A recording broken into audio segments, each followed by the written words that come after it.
স্বাগত ডিবিসি সংবাদে। আপনাদের সাথে আছি নীলিমা জাহান। শুরুতেই জানিয়ে দেব আকিজ বশির গ্লাস সংবাদ শিরোনাম।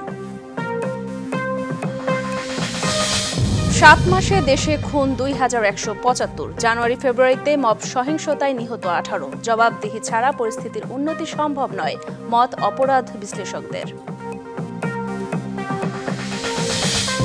পুলিশকে অবহেলা করে বা পাশ কাটিয়ে দেশ গড়া যাবে না। আইন ও শৃঙ্খলা না থাকলে যত বড় চিন্তাই হোক কাজে আসবে না, মন্তব্য ডক্টর ইউনূসের।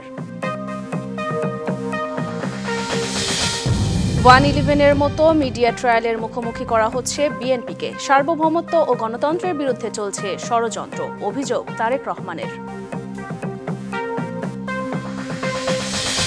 বাংলাদেশে ধর্মীয় সংখ্যালঘু নিপীড়নে উদ্বিগ্ন ট্রাম্প প্রশাসন। বিশ্বজুড়ে সন্ত্রাসবাদ নির্মূলে প্রতিশ্রুতিবদ্ধ যুক্তরাষ্ট্র। এনডিটিভিকে মার্কিন গোয়েন্দা প্রধান।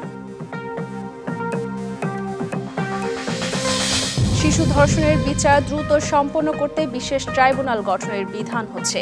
বৃহস্পতিবার চূড়ান্ত হবে নারী ও শিশু নির্যাতন সংশোধন আইন।